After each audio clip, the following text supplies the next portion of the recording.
Hey everybody, it's me Amanda with Once in a Wild, and welcome to Once in a Wild Wednesday, of course. We're happy to see you. If this is your first time joining us, welcome, and we're so happy that you are here. And we are a mobile zoo here in South Texas. We exist in San Antonio, and we can bring the zoo to your classroom, your birthday party, and anywhere at all that you would like to have an event. And we also can bring the zoo to you virtually, just like we're doing right now. We can actually use Zoom to bring the Zoom to you, if you will, to anyone that has internet access, which is a lot of fun. So that's another way that we can educate you guys about animals. So that's basically what we do with Once in a Wild, which is our company name, of course. Once in a Wild is, like I said, a mobile zoo. So we can bring animals to all kinds of events and gatherings all over San Antonio, as well as surrounding cities. If you like, please let us know if you're interested. You can call us at the number down below, and also go to onceinaWilds.com. And this Sunday, we do actually have a public event coming up in San Antonio, Texas, of course. And you can find details at onceinaWilds.com, as well as on our Facebook and Instagram, which is at Once in a Wild Zoo for Instagram. And we broadcast every single Wednesday evening at 6:30 p.m. Central right now on YouTube and on Facebook simultaneously. So we're happy to see everyone. Let's see who's chiming in so far. Nobody so far, but hello to everybody that's going to be here. And we're happy to see you guys. This is an interactive event, like always. So please chime in with your questions about the animals or anything you want to tell me whatsoever. That does help to prompt me with talking about the animals and makes me feel like I'm not alone. Hello, who's out there tonight? Please chime in and let me know that you are here. I'm happy to see you. But if this is your first time, it's nice to meet you, and we hope to see you in future events as well. If you do want to come and check us out at that public event this Sunday, please check out the details at onceinaWild.com, as well as on all of our social medias. We have all the details there, including the address here in San Antonio. And that is going to be from 12 noon all the way till 4. We're going to have some of our animals out there for you guys to meet. And we do have public events from time to time. So please stay tuned to our social media, as well as onceinaWild.com, like I said, to see what's going on with Once in a Wild. Well, without further ado, let's go ahead and get started, I suppose. Nobody is letting me know that they're out there, but I do see some of you watching, so it's nice to see you guys, and thank you for being here. Please don't be shy. If you have any questions at all, or you want to just say hello to me, that makes me feel really good, and please do so with a comment down below. That helps us out. Okay, without further ado, let's begin.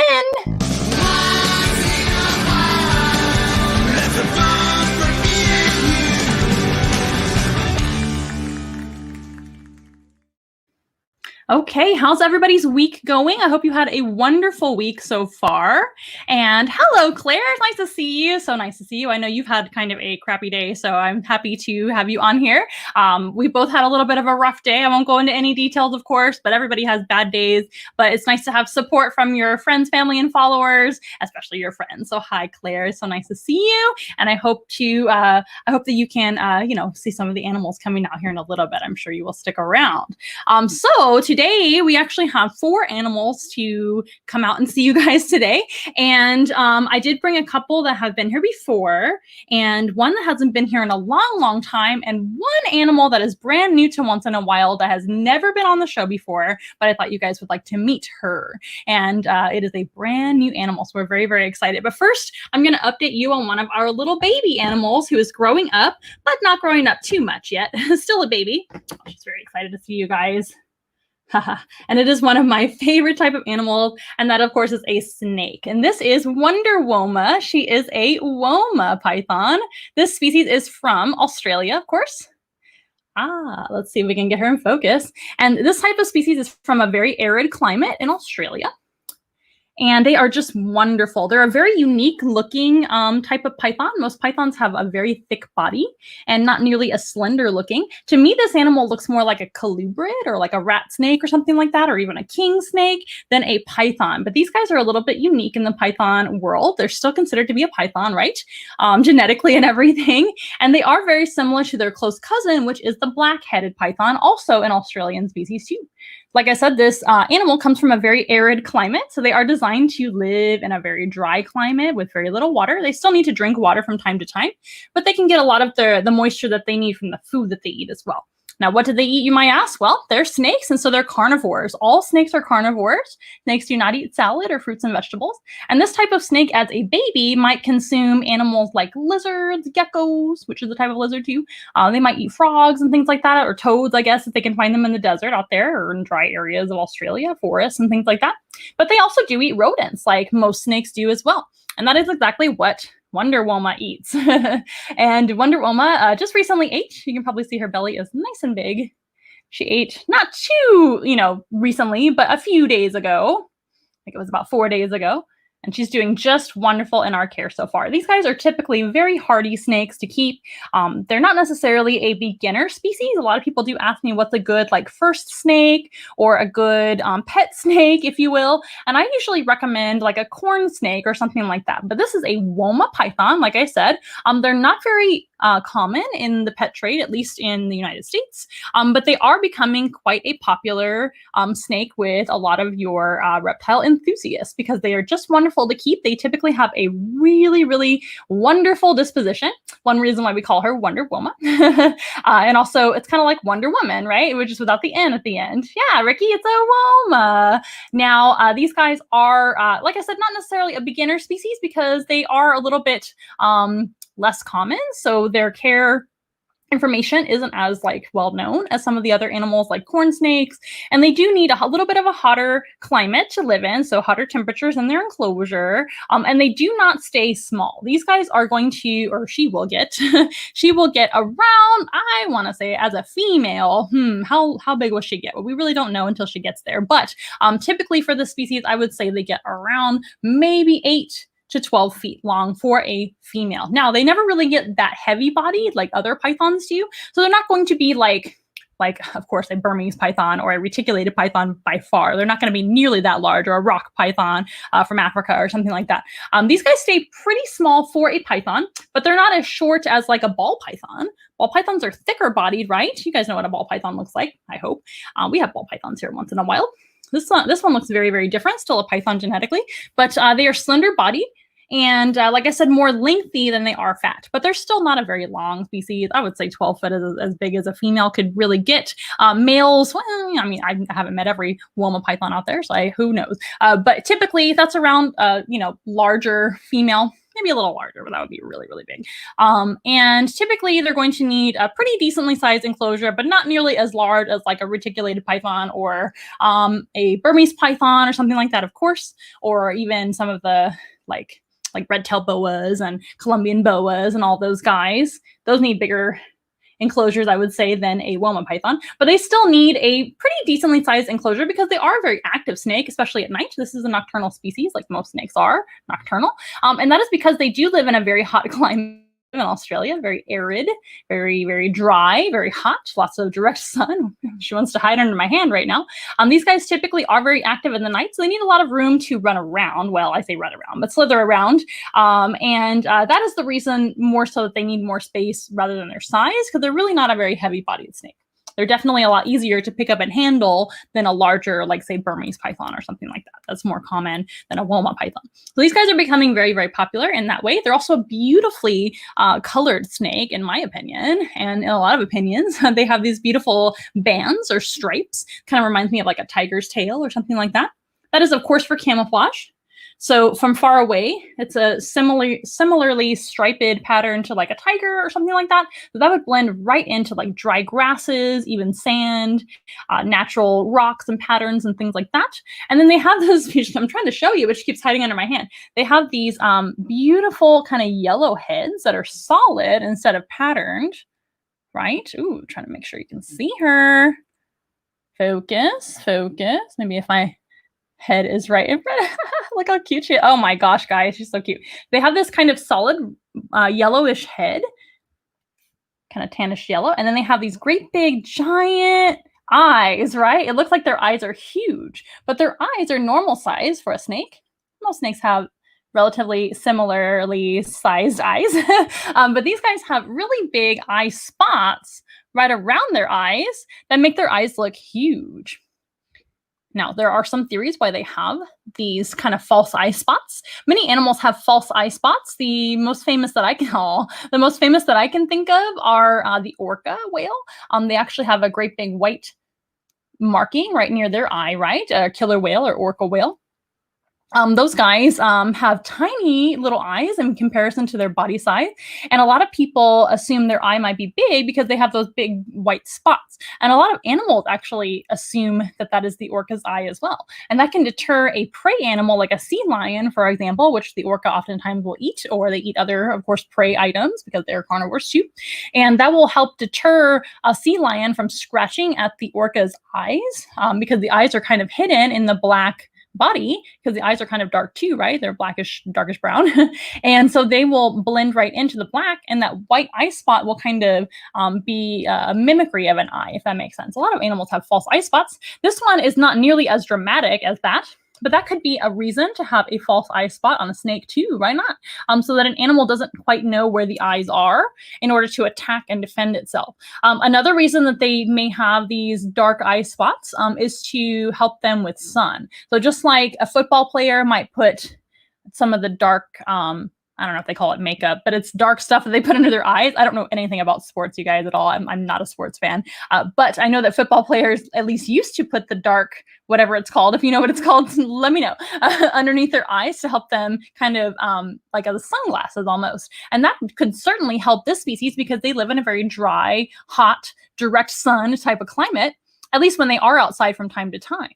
Now, there may be other theories as well as to why an animal would have a dark eye spot right around their eye. But to me, it looks just like sunglasses, right? And snakes, as all species, have a spectacle scale, which is a special scale that sits right on top of their eye. They're covered in scales, right? But there's another special scale, which is clear and sits right on top of their eye, just like glasses do, and like a goggle, right, for their eyes. And they never have to blink because they have this special scale that can protect their eyes. And that will help them to protect their eyes from dirt and debris as well. Now, another thing that I've been told about Woma pythons, in the wild, they live in burrows and tunnel systems underground. Most of the daytime, they will be hanging out under there. They may come out in the day every now and then. Just because they're nocturnal doesn't mean they never see the light of day. And that makes a lot of sense for the sunglasses theory type thing. But they do come out now and then during the day because people do see them out there. They study them and whatnot. But they do live in tunnel systems a lot of the time. And apparently they do have pretty decent vision for a snake in the dark. That is what I've been told. Now, I don't know if that's true or not because I can't ask her and she can't tell me, right? I could ask her all day long, but she can't understand me or tell me. And she's also not a wild Woma. She doesn't live in Australia, so she lives right here with us. She doesn't have to worry about much as far as that goes. But I've been told that they have pretty decent vision under there, like that, underneath in the tunnel system and things like that. So that's pretty neat to me because most snakes don't have very good vision. They have a great sense of smell, though. And the snake is no different with the sense of smell. They do have a great sense of smell as well. They have a forked tongue, which kind of comes in and out of their mouth all the time, as long as they're awake and alert and active. That tongue will come in and out and flicker into the air. And it has 2 points on the end of it called a fork. And that tongue will gather smells, actually, and scent particles, of course, and bring them back into the roof of their mouth. And then they will kind of rub the tongue up against the roof of their mouth where they have a special organ called a Jacobson's organ. Now, Jacobson's organ is not unique to snakes. Many animals have a Jacobson's organ, but the snake's Jacobson's organ is especially sensitive, and it does tell their brain directly what is going on around them via their sense of smell. Isn't that amazing? So a snake's sense of smell is actually better than any of their other senses.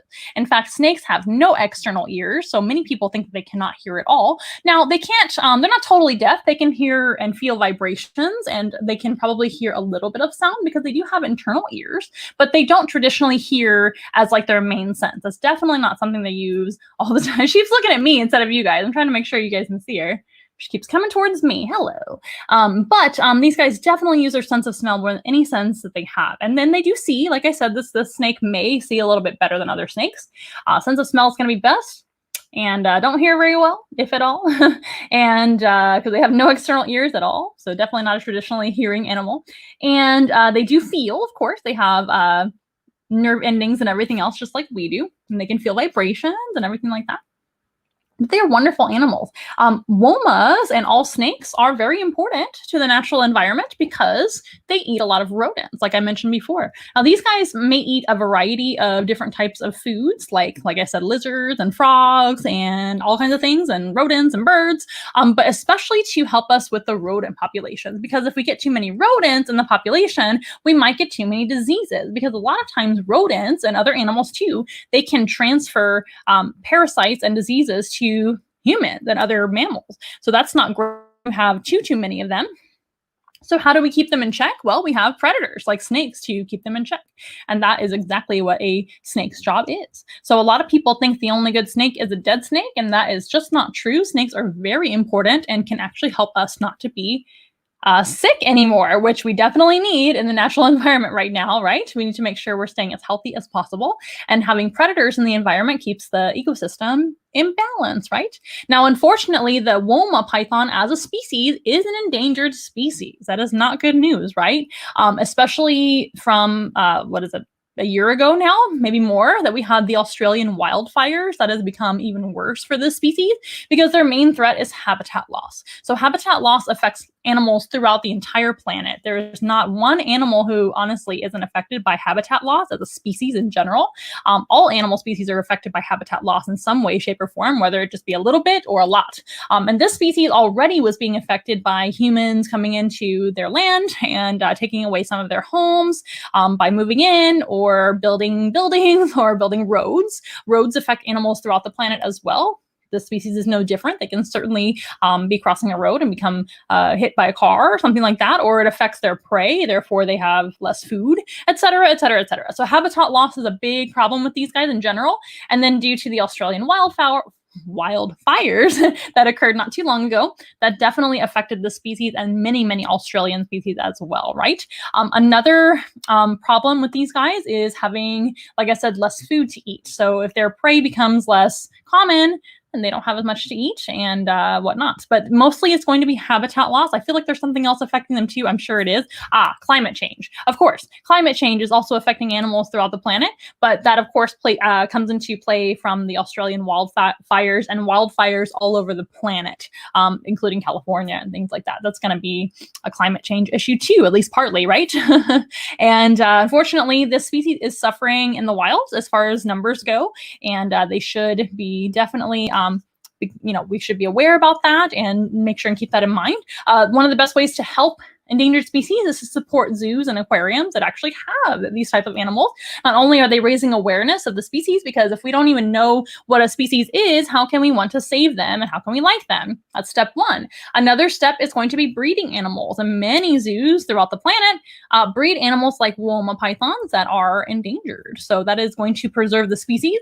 And many zoos and aquariums throughout the planet that have animals, they are going to support conservation work directly to the natural habitats where these animals exist. Another thing that you can do once we're able to travel regularly again is visiting places like Australia and contributing to tourism and things like that, and helping out directly if you want to by supporting their habitat. That's a really great way to also help endangered species throughout the planet, right? Look how cute she is. Wonder Woma is beautiful. She is fabulous, and I love her so very much. Another reason why we call her Wonder Woma is because she also reminds me of the golden lariat, right? Because she's kind of a gold color, and especially on the head there. And she looks like a little whip as well. Now, for now, she's small, but she's only, I think she's only 6 months old, maybe a little less. I can't remember her age exactly, but she's still a little tiny baby. And she will, like I said, get pretty large as a species. Not a very fat-bodied python by any means, but they are a larger snake, if you will. They remind me of a very large colubrid, like maybe an indigo snake or something like that. They're kind of sizable like that. Indigo snakes and Woma pythons are actually kind of similar in a few ways, but indigo snakes, of course, are from the United States, and they're not pythons, they're colubrids. So they're more closely related to like rat snakes and king snakes and things like that. So more or less, these guys are in the python family, which makes them pretty neat. Now, what's the difference between a boa and a python? A lot of people do ask me that, because boas and pythons are extremely similar as species go, right, in general. But boas tend to give live birth and pythons lay eggs. So this type of animal would have come from an egg as a baby. She's still a baby, so it wasn't that long ago. She would have hatched from an egg from her mom. and come on out into the world after that. Whereas boa constrictors don't lay eggs. They give live births instead. Another big difference is going to mostly be locality as well. Most boa constrictors, not all of them, but most of them, way majority, I would say 90% of boa constrictors, boas, come from the New World, and a few come from the Old World, but not too many. And the majority of pythons actually come from the Old World, not all of them, but most of them, and not the New World. Isn't that interesting? But they are very, very similar in what they do. They do constrict their food. She doesn't constrict too much so far, but I feel like the bigger that she gets and the bigger her prey is. By the way, she's fed frozen thawed, so she doesn't have to eat any live prey. But in the wild, they do constrict. And from what I also have been told is in their tunnel system where they live underground. Remember, we said that these guys are subterrestrial, so they go underground most of the time. They might go in and out of tunnel systems, of course, or they might live in tunnel systems here and there. Maybe just adopting them that they find, go and eat any animal and then live in there for a while and then move on. These guys will actually pin their animals. They might constrict some, and they do, but they also can pin their animals up against the side of the tunnels. And that will help them to do away with their prey in that manner too. But they definitely don't have venom. They're not poisonous, not venomous, all the things. When we talk about snakes, we use the word venomous, not poisonous most of the time. And they are not venomous, and they don't have any kind of poison. And that's not how they do away with their prey. Instead, they're going to be a constrictor, traditionally. But like I said, these guys oftentimes will pin the animal up against the side of the tunnel where they live. You need to be seen, Wonder Woma. She's like, I just want to crawl on top of myself and crawl away, you guys. And what do you guys have to say? Ricky's excited about the Woma python, one of our favorite species. Thank you very much, Claire. Nice to see you here. Hope you're having a better day. Hi, Samantha. Nice to see you as well. And hello, Donna. She's putting her little hand up like that.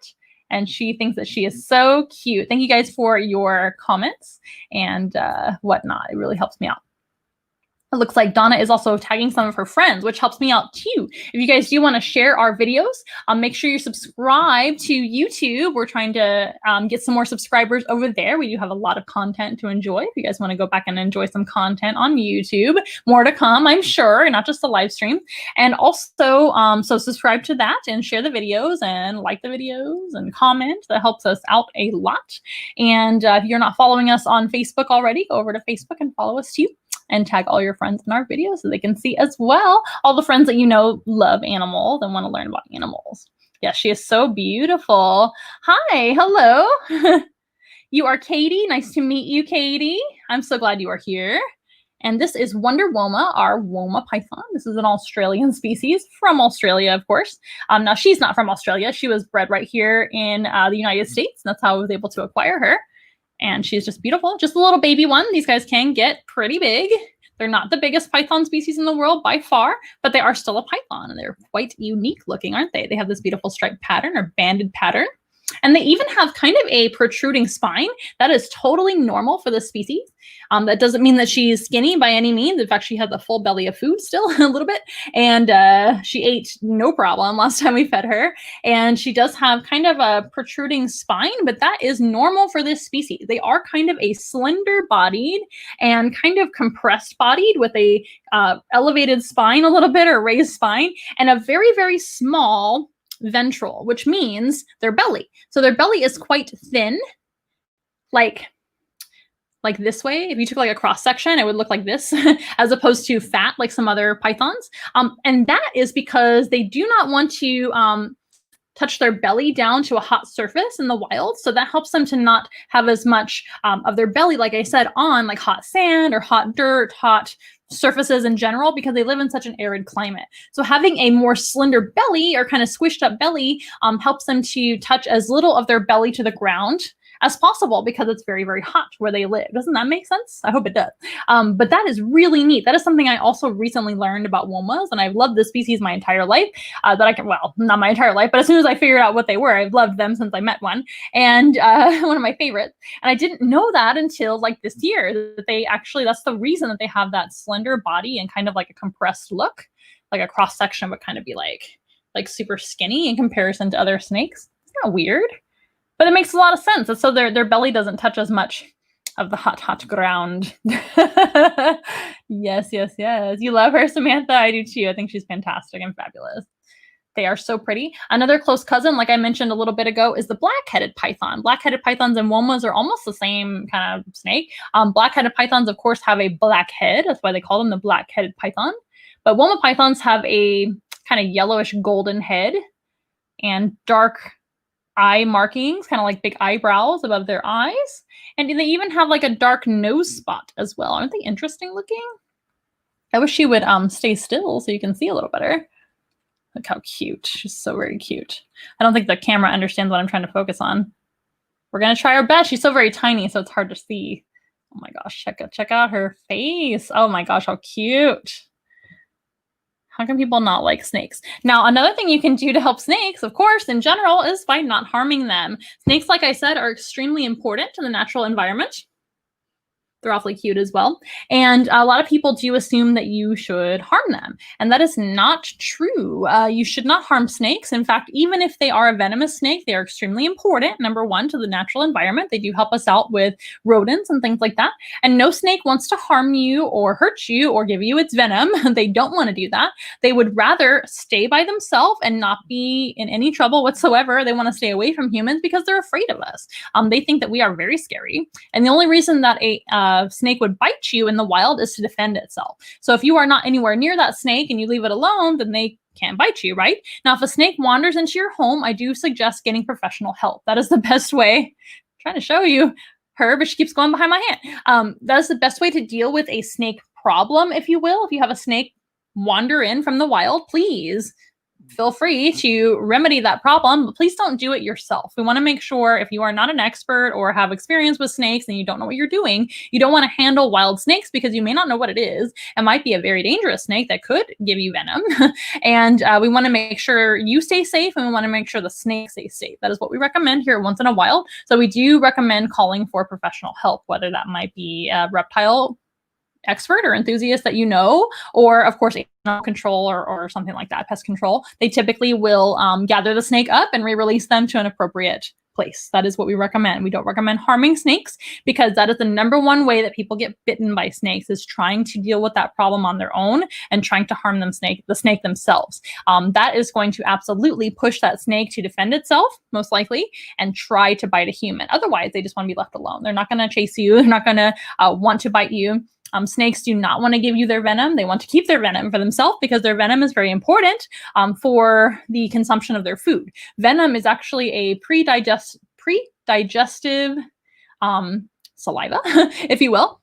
It's just a very, very well-evolved saliva, which can pre-digest their food, also immobilize their food, and usually kill their food before they eat it, and then they can eat it. That is what their venom is for. It's not to harm you. They don't want to give it to you. They want to keep it for themselves. And it's not, or give it to their food so they can eat it. It's not something that is limitless. They can run out of venom, and they certainly don't want to waste it on that kind of situation. They much rather keep it to themselves and use it to eat and do their thing that a snake is supposed to do, not bite a human. But if you scare them enough, or if you push them to the brink of them feeling really, really, like they need to defend themselves, then they may do that. They may try to bite and they might envenomate you just by biting. But snakes do not mean to harm us. They're not even really thinking about humans or anything like that. They see us and they're afraid, and they're just trying to defend themselves like any animal, right? So that is the best thing to do, is to either call for professional help, leave the snake alone if you can, etc. And most of the time you can take a photo of the snake and send it to either us here at Once in a While. There's my number right there. You can send a photo to my number. I don't mind whatsoever. I can help you identify the snake. That way you at least know what you're dealing with first. Maybe it's not even a dangerous snake. And then, maybe we can walk you through handling that situation on your own if you're willing to. Most snakes are not dangerous, so it's okay. Other snakes, though, you want to make sure and be careful. So that's what we suggest. So if you have any questions, please let us know. That's what we're here for, okay? And we love snakes. Snakes are one of our favorite animals as far as, a collective type of animal goes. Snakes are probably my favorite animals on the planet. And this is one of my favorite species, the Woma python. So it's so good to see you guys over here. Yes, hi, Katie. Hello, we're happy to have you. So, whoop. It looks like Wonder Woma has done a great job. In fact, I know she has. And it looks like she's probably ready to go rest for a little bit. So let's say see you later to Wonder Woma. And I hope you guys have enjoyed seeing her slither around and be silly on my hand. And pretty soon, before you know it, she won't be nearly this small anymore. In a couple years or so, she'll be nice and large. So that should be pretty cool. So stay tuned for more Wonder Woma updates. Good job, Wonder Woma. You are beautiful and we love you. Okay, we're going to set her down right here beside me. And we are going to check our camera. Those of you that watch me a lot know that I have a timer on my camera. And sometimes I talk so very much that I forget to restart my timer. So I'm going to do that right now. Okay. Wonder Woman's going to rest down below, right out of the way. And now we have another baby animal update, if you will. So that was Wonder Woma, our baby Woma python. She's only a few months old. I think she's around 5 or 6 months old now, more or less. And like I said, going to be a pretty sizable snake. Now, I do want to update you guys on another baby. And it's not a snake. This is a little preview. This is actually a molt of our next animal, who is not very large either. It's another baby, very, very small handheld type animal. Let's see if I can focus there. There we go. This is a molt of a emperor scorpion. Can you guys see the molt? Isn't that neat? So when arthropods and invertebrates, all those guys, same thing. Invertebrates don't have any bones. That's what invertebrate means. No spine is what literally it means, but they don't have any bones at all. Instead, oh goodness, instead invertebrates have an exoskeleton. This isn't a real one, it's just the exoskeleton, but look how neat that is. It looks exactly like another scorpion, right? So this, of course, isn't the same color either. It's kind of a light tan coloration because this is what the molt looks like when it comes off and dries out. But the entire exoskeleton will be shed off or molted off. And it looks like another second scorpion here. And this is a molt from our very young emperor scorpion. And you can even see like the little hairs on it. I don't know if you can see it or not. But scorpions and spiders too, they have hairs all over their bodies.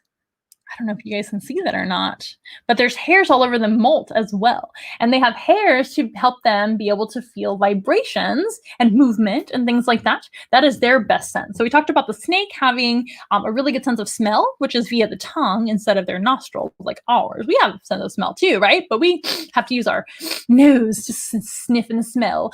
Snakes don't use their nose to sniff and smell. They use their nostrils to breathe. Take a breath and all that. But they use their tongue to smell instead. That's what a snake does. So a arthropod like this, a scorpion, which is also an arachnid or invertebrate, right? Scorpions don't really have very good senses other than their sense of touch. Their sense of touch is going to be by far their most powerful sense. And that is going to be via their hairs and their bodies too. They can feel with their body, but their hairs are, oh, you can kind of see it there on the claw. Maybe right here, little hairs. It kind of looks like there's one of my hairs. Oh, you can see it right there against my hair. They are covered in hair all over, especially on their claws and their metasoma, which is their tail and everything like that. This is such a neat little molt. I wanted to show you guys the progress that we're having. But the hairs help them to feel vibrations. In fact, they're so sensitive that they can even feel like flying insects. So they could feel a fly flying right over them and grab them out of the air if they wanted to and they were quick enough and nimble enough. They can feel moths flying by and grab them too if they want to. Of course, scorpions eat insects and other invertebrates too. So do you want to see the real thing next? This is Sting's molt. Sting is one of our very young emperor scorpions. We don't know the gender on Sting. I'm trying to look at this molt to see if it'll really tell me. On this size of an emperor scorpions are big scorpions. So on this size, they're very young still. He or she is only like a couple of years old, and they grow very slowly. And this type of scorpion can live over 10, maybe even 12, 15 years old, depending on their health and everything like that. Typically, they live to be 10, but with more knowledge and everything like that, and raising them in the care of humans and growing them up from a captive-born animal like this instead of a wild-caught animal, they might even live longer. But I can see like all the details and everything. But it's really hard to tell on this size of an emperor scorpion what the gender is. So Sting, we say he, but we don't know if Sting is a he or a she. So who knows if Sting will be a he or a she, but we named it after, of course, the singer Sting, which I think was a great name. So ready to see the real thing, the real Sting? Let's get him out. Okay, Sting. Not a very big scorpion, so I have to first gather it up. He or she. Oh my goodness. Oh my goodness. This is an African species. We were hanging out with the Australian snake, and now we're going to hang out with a African scorpion. So this one does move around quite a bit because very young, number one. And emperor scorpions do tend to be kind of an active scorpion. Look how tiny. This might be a challenge to show you, you guys. Sorry. You guys have probably seen, if you watched our show, you've seen Xena. Xena is a flat rock scorpion, and those guys usually sit very, very still. Their sting, a baby emperor scorpion, so cute. These guys, of course, are arachnids. Arachnids have 2 main body parts instead of 3 like insects. They have 8 walking legs, and they have 2 arm-like appendages, which we call pedipalps as well. And on a scorpion, of course, their pedipalps are their claws. But pedipalps is the proper term. This is really hard to do. Pedipalps is the proper term for those claws. And of course, they use their pedipalps or claws to grab onto things like their food. And their food might be animals like moths, like we said, other insects, maybe even other arachnids like spiders. And this type of scorpion has quite large pedipalps or claws and a not a very potent venom. So this is definitely not a dangerous scorpion to humans. Just like Woma, Wonder Woma is not a dangerous snake to humans either because Wonder Woma has no venom. This animal does have venom, but their venom is very mild and almost nothing if they sting you. In fact, they don't even really use their venom for their food at all. This type of scorpion has such large claws that they will, you guys can laugh at me as I'm struggling to show you this scorpion. They will use their big claws to just crunch down on their prey, like say it's a cricket or something like that we feed this animal, because we do. And they will just kind of grab them with their claws. There it is right there. And they will just kind of start eating them, as opposed to other scorpions that have very potent venom.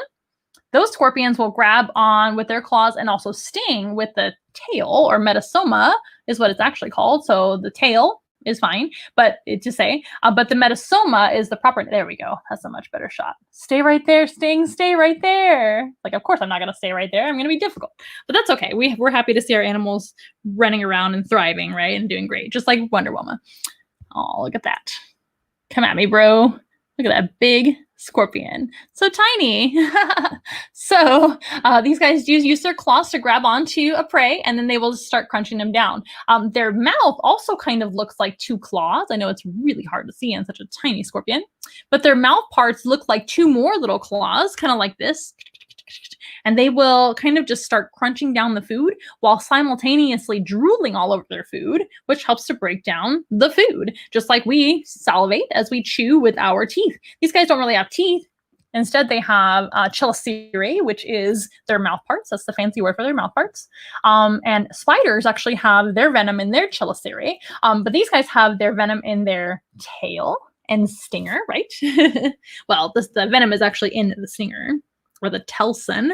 You guys are learning all kinds of fancy words today. So the part that has the venom is called the telson. And of course, they have a little stinger on the end of the telson. So the telson is kind of like that light colored section there. And that's where they store the venom. And then the metasoma is kind of the tail part, that long part. And they have their 2 main body parts, like all arachnids do, including spiders, and 8 walking legs and 2 claws. And these guys, instead of having venom in their mouth, like I said, they just have a bunch of saliva, and the saliva will break down the food as they crunch it up with their mouth parts, which look like 2 more claws. Look at how they can kind of maneuver all over my skin. It doesn't hurt at all when they crawl on you. It's just, I'm just trying to make sure he or she doesn't fall, right? That wouldn't be fun for this animal. They are very tough, though. If they do fall, they'll probably be fine. Very, very tough. And I will make sure that they are okay.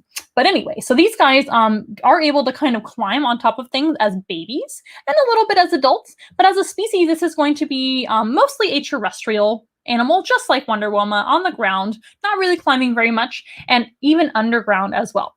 So this is an African species. They are mainly from Central Africa, and they're a little bit more of a wet environment than most other African scorpions. Well, I say most, but scorpions all over Africa. But a lot of people think of African scorpions as like mostly desert animals. These guys aren't from the desert at all. They're from more like jungle, savanna, more wetter environments where it does rain quite a bit. And they do thrive in a more wet environment where they do have water to drink and things like that. So that is Sting. Now that you've seen Sting, I'm going to put Sting away because it's a very hard animal to show on camera. It's a beautiful animal, and I'm glad you got to see a little bit of an update. I think last time Sting was on here, he or she was about half that size. So again, the molt happened, and the molt happens every time that they grow. So that tells you that this animal is healthy.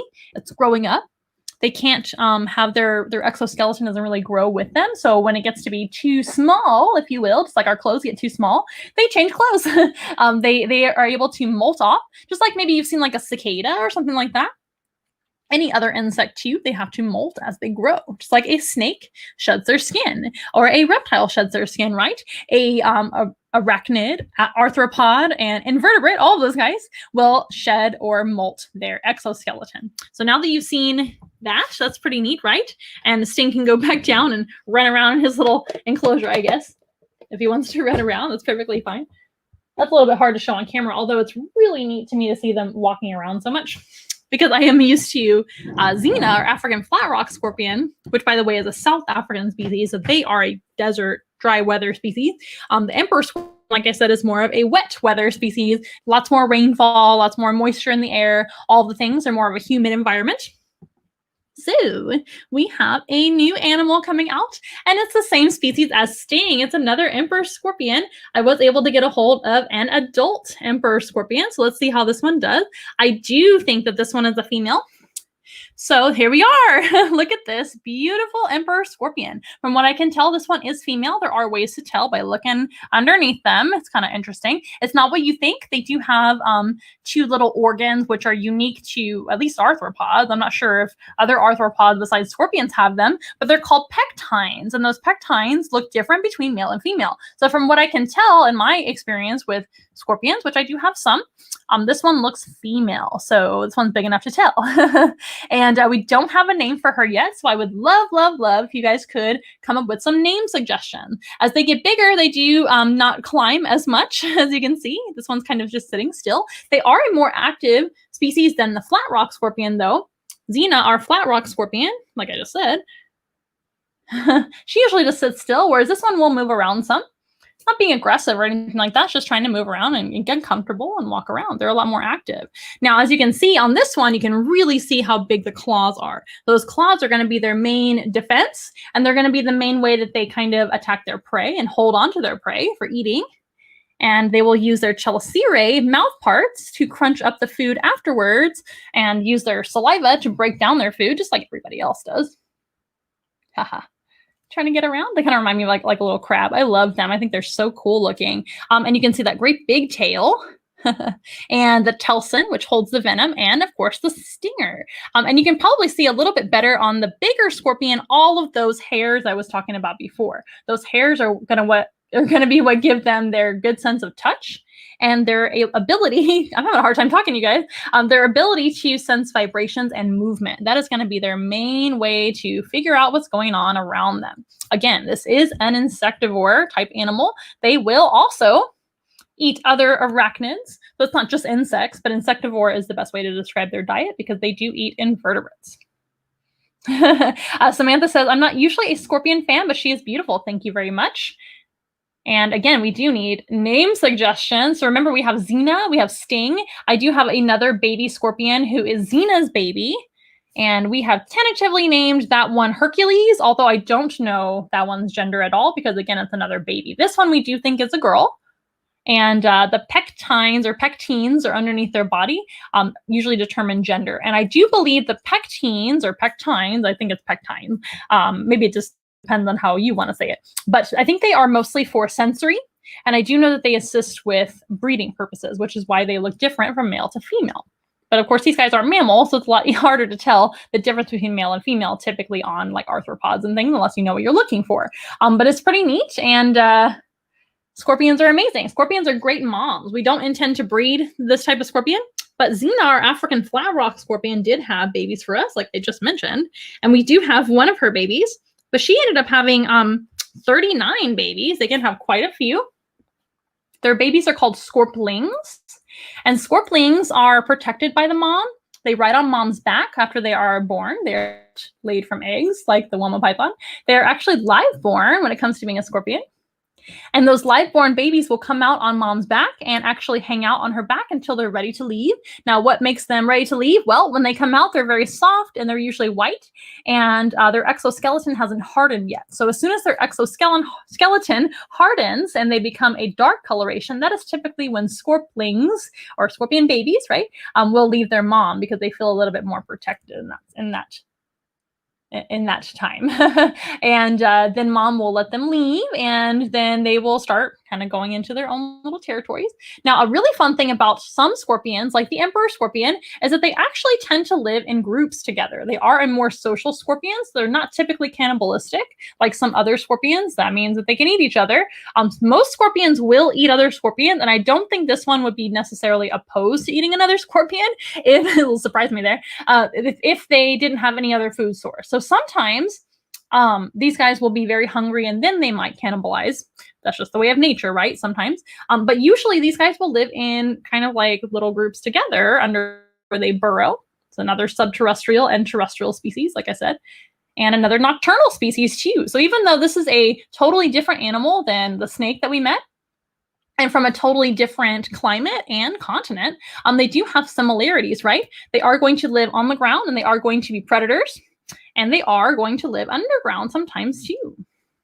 So the reason that she surprised me just then, I don't know if you caught me kind of flinching, she actually used her claw to gain balance, which they can do, and I do know that. It just surprised me. I didn't want to get pinched, but she definitely didn't mean to pinch me. I think she was just trying to get some balance, because we are asking her to kind of climb around a little bit. And again, this is more of a terrestrial species, not really a climbing species, but they can climb a little bit, as you can see. And as you saw with Sting, he was really, really climbing around. Now, maybe we'll find out that Sting is also a girl, and then we'll just have to deal with that. But this one, I would love to come up with a feminine name because we do pretty much think that she is a female. I can pretty much tell. And when they're older like this, it's easier to tell. Isn't she neat? She does walk around a lot more than Xena. If you've ever seen the show with Xena, our African flat rock, those guys kind of just stay still. And the emperors are a little bit more active, especially Sting earlier, right? They are so neat. These guys are also an important type of animal. They do help us out with other type of pest animals, not rodents per se. They probably could eat a small rodent if they really wanted to. But these guys, of course, like I said, eat insects. And if we have too many insects in the environment, like roaches and flies and other disease-carrying bugs like that, then we can also get diseases too. And if we had too many bugs in general, even the non-disease-carrying bugs like locusts and crickets and things like that, there, she just did it again. But I was ready this time. Getting her balance with her claws there. That's pretty neat. That's pretty neat if they do that. It's pretty smart. I would do the same thing if I had big chelicerae. No. Pedipalp claws. That's what the word. There's too many words for these guys. I love it. Very, very sciencey today. So those big giant pedipalp claws, if I had those, I would probably use them to gain my balance too if I was climbing around on some weirdo's hand. But anyway, so these guys will eat all kinds of insects. And even the non-disease carrying type of insects, like I said, crickets, locusts, things like that. If there are too many of those, then they eat food. All animals eat food, Amanda, but they eat our food. They can eat things like crops and all the foods that we eat, plants. If we had too many grasshoppers and locusts and things, there wouldn't be much plant life out there in nature for us or for other animals to eat and consume.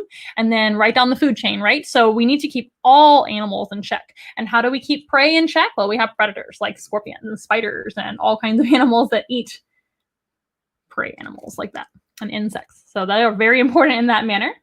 And most scorpion species do not have any dangerous venom to humans. This is also a non-dangerous type of venomous animal to a human. They do have venom, but their venom is very mild. They don't use it for much of anything. This one is like climbing like a jungle gym over here. Be careful. Be careful. So cute. I love her. I get so distracted by her cool animal. They look like aliens to me. They're so neat. But anyway, so these guys do... what was I saying? Oh, I was saying that they are predators, right? But they're also prey. So most animals fall somewhere in between if they are not a large predator, right? So this type of animal definitely has predators too. Now, how do they figure out where their predators are? Well, they're usually going to use their sense of touch. And if they feel like an animal is going to grab them for food, then they will usually use their claws to pinch. They may sting as well, just to kind of, maybe have like a little bit of a defense, but it's not much for the species, like I said, unless it's a very small animal, I guess. That might be kind of painful, I guess. And their main predators in Africa, I would say, are probably lizards. Over in Central Africa, a lot of monitor lizards and things like that, like savanna monitors will eat these guys a lot. Also smaller mammals like foxes and things like that. All kinds of mammals will eat these guys that eat insects. And birds as well will eat all kinds of scorpion. Now, luckily, this type of scorpion is not endangered. And scorpions are found all over the planet. And most scorpions do not have venom that is potent to humans, or that would kill a human, I should say. Some venomous scorpions, all scorpions are venomous, but some scorpions do have enough venom to hurt you, but not necessarily kill you. There are very few that can actually kill a person. In fact, out of the over 1,600 species of scorpion on the planet, because they're found all over the world on every continent except for one, which is Antarctica, right? Not very many animals live in Antarctica, but there are scorpions all over the planet otherwise. And out of the over 1,600 species that are found on Earth, only about 2% have any kind of significant venom that harm a person. Now, that doesn't mean that you should go around picking up all the scorpions that you see, because there may be some harmful ones in your own backyard. We want to let wildlife alone to do their job, which is eating all the bugs in this case for you. In fact, that is one of the best ways to deal with a pest problem in a natural way, is to have natural predators of those pests around. So whether that be snakes for rodents, or arachnids like scorpions and spiders for bugs that can make us sick.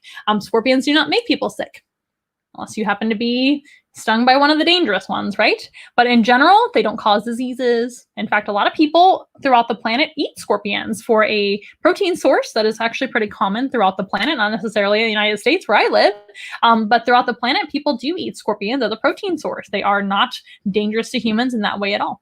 She feels so neat crawling around my hand. I'm so happy to have this animal. Isn't she cool? You guys love her? She's so well armored. And that armor does help them protect their entire body. But like I said, it doesn't grow with them. So as they grow internally, they're going to have to basically gain another exoskeleton, and then they molt the old exoskeleton right off of them. When this one molts, I will definitely show you guys, and it will be a nice big molt, just like we saw the small molt for the small scorpion. It will look just like the shell of every little part of their body, but they're so well armored. Their armor is jointed and flexible, and kind of like a suit of armor, right? But if it wasn't flexible, they couldn't move around very well, right? So it has to be able to move with them. And I find that so fascinating how well designed they are, right? Scorpions are very ancient animals as well. They haven't changed much in a long, long time throughout natural history. In fact, these guys are some of the oldest animals on the planet that haven't changed much. They've only changed a lot in where they hang out and their size. So these animals used to be primarily aquatic back in like the dinosaur days, long time ago, before humans were really around or anything like that. Back in the dinosaur days, there were aquatic scorpions. There were lots of animals that used to be like that. Animals have adapted to coming on land nowadays. A lot of them. Some animals are still aquatic, right? And only aquatic, of course. But a lot of animals went from being aquatic to land dwelling or terrestrial, right? And can you imagine a 4-foot scorpion that lives under the water? Kind of like a great big lobster, right? That is where scorpions come from. A 4-foot scorpion would be quite intimidating, as this one's only a matter of maybe 6 inches long from head to tail. Not a very long animal, if it were to stretch out, right? And but can you imagine a 4-foot scorpion? That would be huge. My goodness. So much bigger than this. But they are kind of unchanged other than where they hang out, which is, on land versus underwater. And their size, like I said. So that is the main way that they have changed. Other than that, they look pretty much the same as they did in the dinosaur days. I find that fascinating. And can you imagine giant scorpions crawling around, maybe under the water in the dinosaur days, or maybe like coming up on dry land around when dinosaurs were around? That is so cool. But they look alien, and they look very ancient if you think about it. And a lot of invertebrates are like that. They look ancient, and they are. They haven't changed much. Same thing with a lot of like crocodilians and things like that. Those crocodiles and alligators, they haven't changed much either. I find that very impressive. Well, you did a great job. Whoever you are, we don't have a name yet, but we can think of one very soon. Please let me know if you would like to help us name our new emperor scorpion. We do believe it is a girl, like I said, so we would like girl names. And like I said, the other names for our scorpions are, the scorpion just went to the restroom, you guys. If you've never seen a scorpion go to the restroom, now's your chance. They go to the restroom right here near their stinger. So right next to the telson is actually where they use the bathroom. That is their hind end there. So the metasoma is their tail, like, section, but it's actually their hind end, and that is how a scorpion uses the restroom. And she just did. You probably missed it. It kind of looks like bird poop. That is so interesting that she decided to go right now. I'm glad you feel comfortable. You don't seem nervous. You just seem comfortable. This is real life, you guys. Welcome to the family, whoever you are, little pooping scorpion. Goodness gracious, you guys. I guess I have a mess to clean up. So I'm going to put this little girl down and let her rest. And you guys can help me decide what we're going to name this animal. And that is just part of being an animal caretaker or zookeeper, right? Is just dealing with animal messes. And even scorpions give you messes. All animals do use the restroom. What are you going to do? I guess I got to stop feeding them if you don't want them to use the restroom. So I'm going to pause really fast. Make sure I'm in focus. Whoop. And I shall be right back, you guys.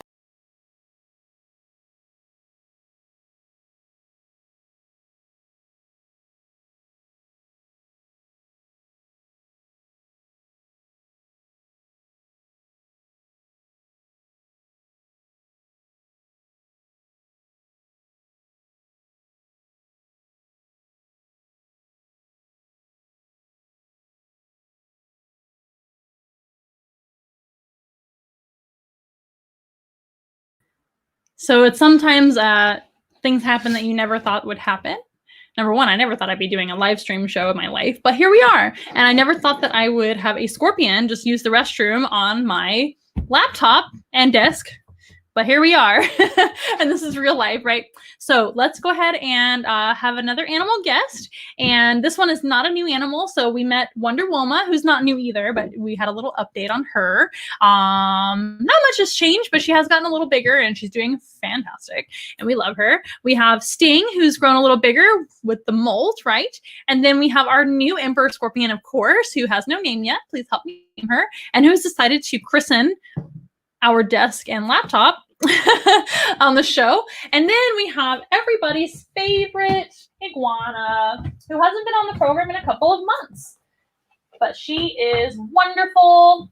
And she's definitely not a new animal. She's been here for a long time. In fact, she's one of our first animal ambassadors, and that is Joanna, the green iguana.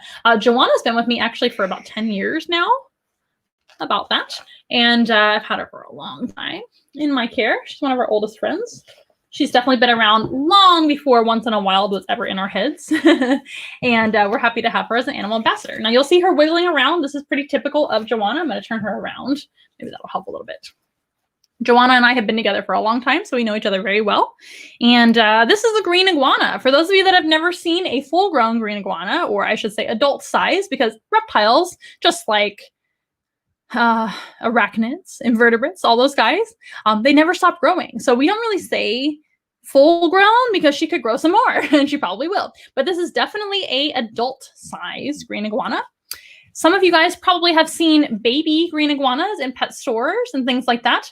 Please do not purchase a baby green iguana unless you are an expert in taking care of reptiles, because this is definitely an expert level type of reptile to own and care for. And I don't mean to brag on myself or anything like that. I'm always learning all the time. I'm always improving. I'm at least trying to improve on my animal care and expertise. However, this is an animal that is not suited for being a pet in most people's homes. Number one, they grow very large. As you can see, she's quite large, as a lizard goes. And they sell them very tiny and for very, very inexpensive, usually in pet stores or at reptile expos and things like that. And a lot of times people just see a small, inexpensive lizard and they think, oh, what a great pet lizard. It must be really, really fun to have an iguana.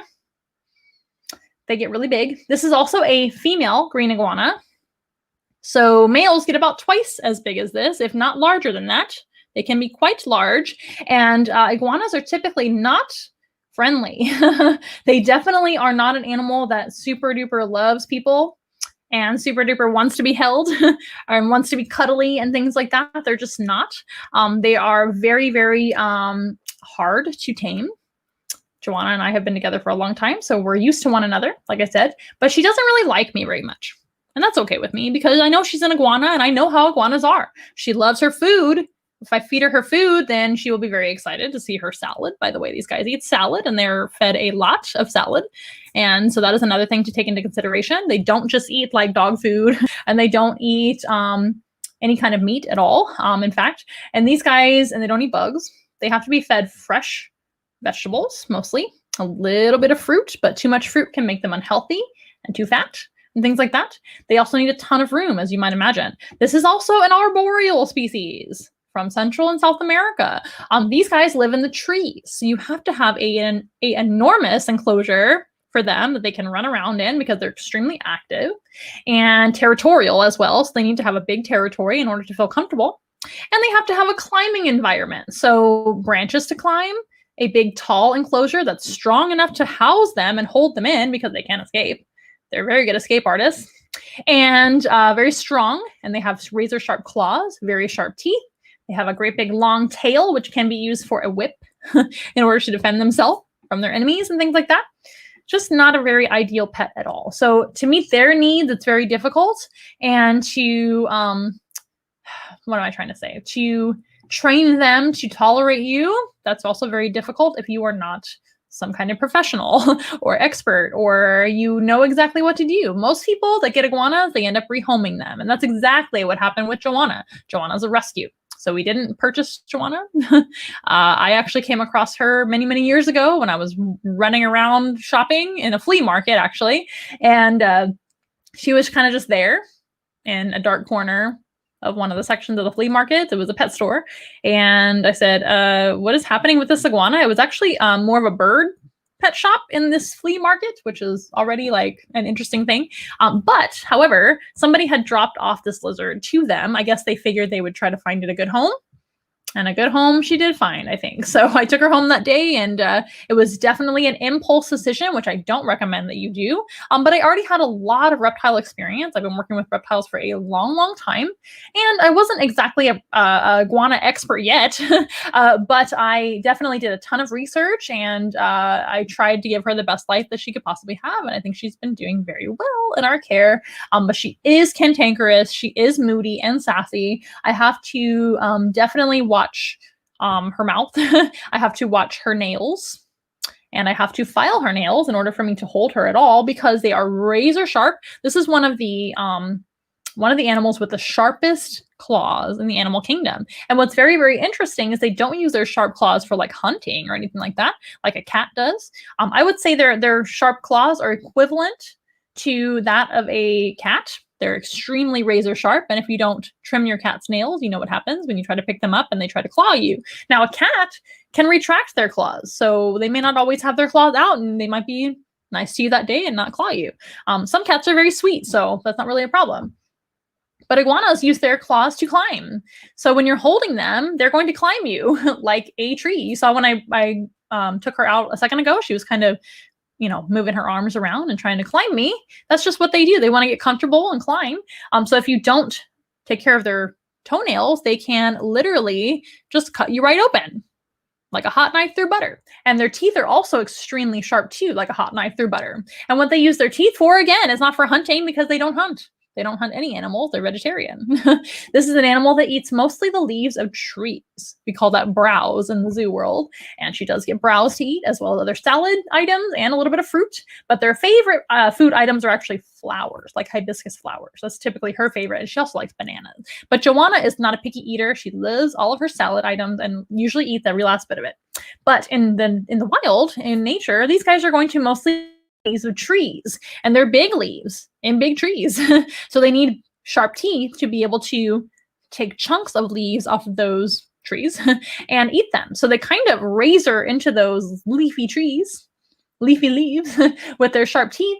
And have you ever seen like a shark eat? A shark doesn't eat leaves, but a shark eats animals. And sometimes a shark will eat a big animal that's way too big to swallow in one bite. So sometimes sharks will come across like a whale carcass or something like that. I don't mean to be graphic on this show, but we're talking about animals and how they eat in the wild. And the wild is not necessarily a Disney movie, right? So a shark will actually bite into the carcass of an animal sometimes. Maybe it's an animal that's already passed away. So that's actually a good thing that they're scavenging and taking care of that mess. Somebody has to. They will bite onto the food item and then shake their head very, very rapidly and razor a piece of meat right off. That is kind of similar to how an iguana eats, except for imagine it's a leaf. It's a big leaf in the jungle and they just kind of razor it right off. And they can also eat smaller leaves and flowers and things like that they find, or fruits up in the trees, and just eat them whole too. She does that as well. But those sharp teeth are designed to rip tree leaves apart and eat them. Samantha says, yes, sassy is a good way to describe her, but I love her anyways. Yes, she's very sassy. That's how most iguanas just are. And she's very good for an iguana, but she's still an iguana and she's still a wild animal. We cannot be upset at our snake, at our scorpions, or our iguana for being wild animals, because they are wild animals. They are not domesticated, which is why they don't really make the best pets for the average person. Now, a Woma python and a emperor scorpion make far better pets than a green iguana by a million. They're actually very easy to care for by comparison. I would say the green iguana is one of the most challenging and inappropriate pets to have in anybody's home. In fact, she doesn't really even live inside most of the year. Right now it's chilly outside, but it is South Texas and we don't get that cold. But if it is under 60 degrees, she is inside. So we have to have an indoor enclosure for her, and we have a great big giant outdoor enclosure for her that she lives in. And she actually shares with our tortoises too, who get the same treatment. They get to come in if it's under 60 degrees. The tortoises we have are red-footed tortoises, so they're in the same climate as a green iguana. The jungles of Central and South America is where they live as well. Rainforest and whatnot, forested regions. And so they definitely prefer a warmer climate, and most reptiles do, right? At least warmer and not under 60 degrees. So there are some exceptions, of course, but most reptiles don't tolerate anything under about that. So they do come in for that time, but most of the year she's going to be outside where they honestly belong. That is the easiest way to keep a green iguana. So if you are just dead set about having a green iguana maybe in your life, think about having an outdoor enclosure. Now that only is going to work if you either create something that's going to stay warm, like a greenhouse situation, or with lots of lamps, and you do a lot of research on how to kind of create that warm, humid, jungly type environment, if you will. Or you live in a warm climate like Florida, Georgia, maybe Texas. Texas is a little bit dry, so we do have to give them a lot of water to compensate that humidity and things like that. So there's a lot to think about, a lot to research. I do not recommend green iguanas for pets. There are far better lizard choices that you can make. My favorite lizard to recommend for a pet lizard is the blue-tongued skink. Blue-tongued skinks don't get very large. They can probably live in maybe like anywhere from 40 to 100-gallon tank their entire life. 100 gallons would be very large, but you could probably make it really nice for your blue-tongued skink. You can even go larger if you want to, but it's not really necessary. But a blue-tongued skink could definitely do okay in a 40 to maybe a 75-gallon tank, just fine. They wouldn't need any arboreal space because blue-tongued skinks are terrestrial. They kind of crawl along the ground and they can go underground and things like that in nature, but they're not an arboreal tree climbing lizard. So you don't need a lot of vertical space there. And blue-tongued skinks don't get very big, and they're easy to feed. It's really hard to kind of go wrong with their healthcare and things like that, and their husbandry is very easy in comparison. And another lizard I recommend is a bearded dragon. Those guys are very popular because of their calm temperaments. That's a much different type of lizard than a green iguana to hold. She's being very good today, but please don't let looks deceive you. This took a lot of work and training and us having a relationship, believe it or not. Kind of like having a relationship with a bird or something like that, to be honest with you. A very wild animal too. But another lizard that would make a good pet is a leopard gecko. Leopard geckos do not get big at all. They're very small. And so they're much more ideal for a normal person's home, not somebody like me who owns a zoo, right? Samantha says, so true. One of my pet peeves is getting mad for what they normally do. Yeah. So when people, they get mad at animals for being animals, that's not really fair. But that doesn't mean, so just because an animal's not a good pet, doesn't mean they're a bad animal, right? That just means they're not an appropriate animal for somebody's home. Yes, bearded dragons are much better choices for a tolerant tolerant of handling type pet. That's what I'm trying to say. They're much sweeter. They don't really bite. I mean, they can if they have a mouth and everything, but they don't usually aren't inclined to bite. This animal is inclined to bite. Green iguanas do bite. They do bite often, and it takes a lot of training to get them to trust you and not to bite you. Mostly it's out of fear, so you can't really blame them for being afraid. And the worst thing you can do is get mad at them and like grab them or something like that and get after them for biting. You can't do that. They're not going to understand that. They're a wild animal. Look, she's looking around. Where can I go next? They're always thinking about something. Again, the razor sharp claws and just the general kind of cantankerous attitude that they have. They're also very territorial, especially males. Male green iguanas are some of the most intimidating and potentially aggressive lizards I've ever worked with. I've definitely worked with male green iguanas, and they are quite a challenge, especially one that is 2 to 3 times bigger than this and trying to bite your face off, essentially, especially during the breeding time when they're extra territorial. So yeah, all the fun, but they're wonderful animals. They are amazing animals. They are very, very ancient looking as well, right? Almost like a dinosaur up here. And they have amazing adaptations to keep them safe. All the things that I listed are to keep them safe in the wild. So as an arboreal lizard living in the trees, your main enemy is typically going to be birds of prey. Remember, they're not predators, they are prey, but they're a very tough prey. That doesn't mean that they have to be a wimp, right? Just because you are not a predator doesn't make you a wimpy animal. In fact, these are the very definition of not wimpy, I think. A very tough animal. They're covered in scales. They're covered in spikes on their back, which can kind of deter enemies. They're not super sharp, as you can see. They kind of lay down, but it's still an intimidating look. And it would kind of tickle the feet of a predator, I guess, if you're a hawk or something like that. Or maybe like a cat species in Central America or something like that. All kinds of animals might try to eat these guys. They might try. They may not succeed. But unless they're baby iguanas, baby iguanas are much more vulnerable to predators, just like most babies, right? Spikes, they have their scales, of course, all over their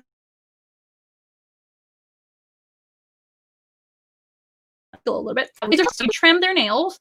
Their claws are, oh my gosh, like I said, they're like cat's claws. If you don't trim a cat's claws and they don't scratch anything and wear them down, those things are razor sharp and not fun to get scratched on your bare skin at all. That is what they have as well. They can definitely use their claws to kind of kick and scratch. You're okay. It's okay. A little bit longer. So if I set her down now, I'm going to be teaching her that wiggling is okay. And I don't want to do that, but I also don't want to restrain her per se. I'm just having her climb on my hands like a tree. And she'll eventually settle down. Eventually, she'll settle down. But this is, you're seeing a natural, well, she's just, this is not aggression. This is not anything. She's just walking. She's just trying to say like, hey, I'm ready to get down. It is almost time. But just by being themselves can really cut you up. But that can be potentially another defense. They also do have a mouthful of razor sharp teeth. Their teeth are not big teeth, but there are many of them. They are right in rows on their mouth. And they're basically like razor blades in their mouth. They're super sharp, so they can bite. And they do bite.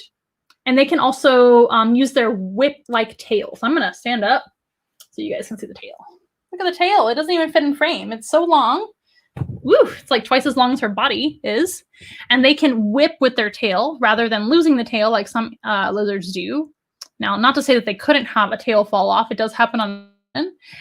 Eventually it grows back, but they're not like other lizards where it just comes off like really easily. That's not really a defense for them. It's just kind of an accidental thing that can happen now and then. But mostly they're going to use their tail for like a whip. Like they can literally whiplash their enemies. So whipping tail, cutting claws, biting teeth, and they're super fast. So these animals can also run away from enemies too, just like any other animal. They're super fast. That's another challenge with having one. If it runs off from you or something like that, they're super hard to catch. Iguanas are really fast, and they also swim. So they're a very, very amazing animal. So what they do in the wild, if they're up in the trees and they need to get down, they will jump out of the tree. They're super tough. That tells you how tough they are. They will literally jump like hundreds of feet below into the water usually. But they can also land on other trees. They can land on bushes and they can land on grass. Whatever they need to do to survive, to get out of the tree. If they see an enemy up high, like a cat climbing the tree trying to get them, or I'm talking about like wild cats, like ocelots and jaguars and things like that. They see that, they'll jump right out of the tree to get away from that. But they also might see a hawk or an eagle. There's lots of birds of prey in Central and South America. that might eat them too. That's a very common predator for these guys. And in fact, they're terrified of them. So if they see one of those, they might jump out of the tree and land in the river or a body of water down below. That is ideal for them because these guys can swim. So they can swan dive into the water and swim away for safety. Then they have to watch out for crocodiles and caiman after that, I guess, but not as common of a predator as birds of prey. These guys are amazing animals. I love to talk about iguanas to educate you guys on why you shouldn't have one, but also to appreciate what an amazing animal they are. They're beautiful as well. I can definitely understand why people like them and why you would like maybe dream about having an iguana for a pet, but they're definitely not what you expect or what most people expect because you see like the good side of them on social media and movies maybe, and maybe right here with me. But Joanna has we've taken a lot of work into her and a lot of training. And also if they get sick, they're hard to take care of. So if this lizard gets sick, you have to take them to a special vet that can see lizards. And that's not fun either. They typically do pretty well if you take good care of them. But when they do get sick, it's hard to kind of figure out what's wrong with them sometimes because they're not cats and dogs. That's another thing to think about with these kind of high maintenance animals. But we love her anyway, and she's fantastic for what we do. Now, she's being really good right now, so I'm going to take an opportunity to put her away and reward her for being so good and calm. So a iguana's reward can be food, but we don't feed them every day. And she's a diurnal species, so she doesn't eat at night, and it's kind of late right now. So I'm going to reward her by letting her go back and rest and be left alone to be herself. So that is Joanna's reward in this case. So say goodbye, Joanna. She says bye, everyone. She says good riddance. She's ready to be done. That's just kind of how iguanas are. Remember, they are wild. They're very sassy, and they don't really want anything to do with you. But as you can see, it is possible to train them to be tolerant of handling, if you will. But again, not a very good pet. They certainly don't enjoy being handled. They certainly don't really enjoy human company. They do enjoy their food. So when you bring them salad, they might enjoy that. They don't even really like to be touched and pet and things like that. They're just not a very good pet in my experience. Now, to each his own, I'm sure there might be some iguanas out there that are a little bit, tolerant of people. I don't really ever want to promise you guys that there's an iguana out there. Now, there are other species of iguana that may or may not be better for some of those things like tactile, touching and things like that. There's like rhino iguanas. Those guys tend to be a little bit more friendly. But again, it's definitely an advanced type of reptile. Even a rhino iguana gets huge. They're enormous lizards. So it's definitely not something you just want to impulse buy or, get if you just don't have the room or the money to keep up with them, or if you've never had a reptile before. That's certainly not a beginner reptile at all. No species of iguana is. Well, I hope you have enjoyed meeting our new scorpion and seeing Joanna after a while. She's as beautiful as always, and she knows it. And Sting, the scorpion, getting a little bit bigger with the molt, and Wonder Woma as well. So I hope you have enjoyed our show. If you would like to leave a tip, we do appreciate tips and donations. You can do so with Venmo, with Cash App, and with PayPal as well. All those handles, if you will, are Once in a Wild. That's how you can find our Venmo, Cash App, and PayPal. And if you need links for all of that, we have them at onceinawild.com, as well as on all of our social media like Instagram, which is at Once in a Wild Zoo. We also have Facebook, of course. You can find all those links down there as well. If you would like to leave a donation, the best way to help us out is by going to onceinawild.com and booking your very own animal encounter. You can either book a virtual animal encounter, just like this one you've seen today, only personalized. You get to pick the animals and you get to pick the duration of time that you hang out with us. And that's going to be over on Zoom or whichever platform you prefer. We've done all kinds of things with that. Those encounters are great for social gatherings. If you have, of course, if you don't want to be out and about right now, we understand. That is your choice, of course. And we want to be safe, of course. And or if you have family members that are far away and can't come visit you right now, those are really, really fun for social gatherings, if you will, but in a virtual manner. So that's very popular right now. Also for classrooms, we do a lot of virtual programs for classrooms, which are very appropriate for that because we're very educational, as you can see. And we have many animals to choose from to kind of coincide with your curriculums and whatever you're studying with the kids or adults. We can cater to all ages, whether they be kindergarten or younger, all the way up to college, all the way up to adults. We can even visit you virtually in your office or in person if you happen to be here in San Antonio. So onceinawild.com has further details for that, or you can always call our number right here to get details as well. You can also text us at this number too, to be able to figure out how to book your own animal encounter, whether they be virtually or in person if you happen to be in the San Antonio, Texas or surrounding cities area, and we'd love to help you out. That is the best way to help us because we're also helping you. You get something and we get something in return that helps us to support all of our animals that we have and continue as a business. So we appreciate every little help, every little amount of help helps. So with that being said, we hope to see you next time here at Once in a Wild. Every single Wednesday evening at 6:30 p.m. Central Time is when we're here. And stay tuned for our in-person events and other events coming very soon. And we'll see you guys next time. Bye.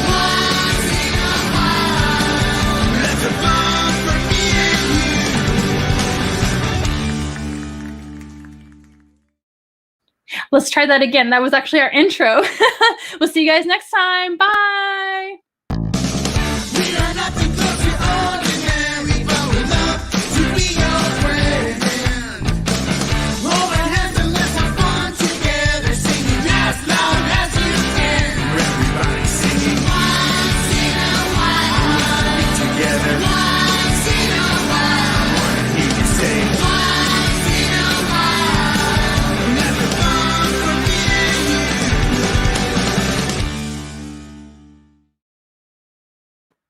We'll see everybody next time here on next Wednesday at 6:30 p.m. Central. Bye-bye.